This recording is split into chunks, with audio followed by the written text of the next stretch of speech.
Hi అండి, ఈరోజు మన వీడియోలో ఎలాంటి సాంబార్ పౌడర్స్ ఏవి యాడ్ చేయకుండా తక్కువ ఇంగ్రీడియంట్స్తోనే తక్కువ వెజిటేబుల్స్తోనే నోటికి కమ్మగా అనిపించే సాంబార్ అండి ములక్కాయ చారు ఎలా తయారు చేయాలో ఈ వీడియోలో చూసేద్దాం.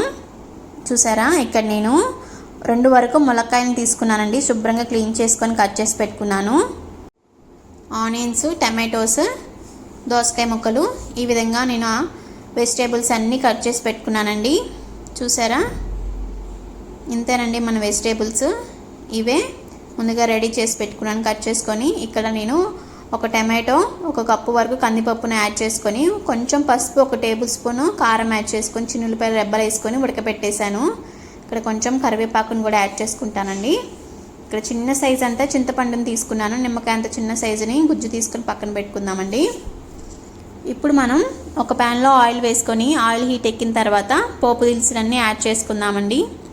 చూసారా, ఇప్పుడు ఇందులో కట్ చేసి పెట్టుకున్న ఆనియన్స్, కరివేపాకును కూడా యాడ్ చేసుకున్నానండి. చూసారా, ఈ విధంగా ఇందులో దంచి పెట్టుకున్న వెల్లుల్లి రెబ్బలు కూడా యాడ్ చేసుకున్నాను. ఇప్పుడు ముందుగా కట్ చేసుకున్నాం కదండి మనం వెజిటేబుల్స్, అవన్నీ కూడా ఇప్పుడే యాడ్ చేసుకుందామండి. చూసారా, మునక్కాయలు, టమాటోస్, కట్ చేసి పెట్టుకున్న దోసకాయ ముక్కల్ని అన్నీ కూడా ఇప్పుడే యాడ్ చేసుకుందామండి.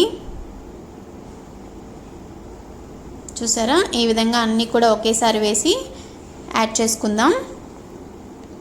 ఇవన్నీ ఒకేసారి మగ్గపెట్టుకుందామండి, అందుకే యాడ్ చేశాను అన్నీ ఒకేసారి. ఇందులో కొంచెం కల్లుప్పు యాడ్ చేసుకున్నానండి.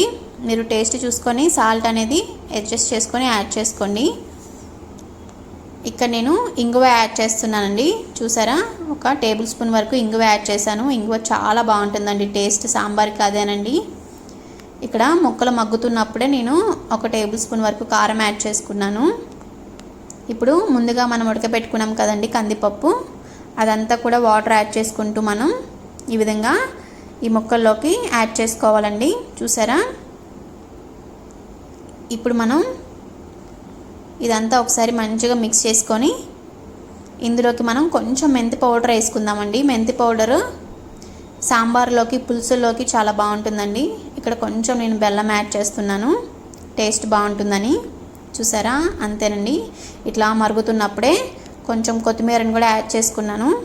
ఇలా 2 పొంగులు రానిచ్చి మనం ఆఫ్ చేసుకుంటే సరిపోతుందండి. టేస్ట్ అయితే చాలా బాగుందండి. మీరు కూడా ఈ విధంగా ట్రై చేయండి. చాలా సింపుల్.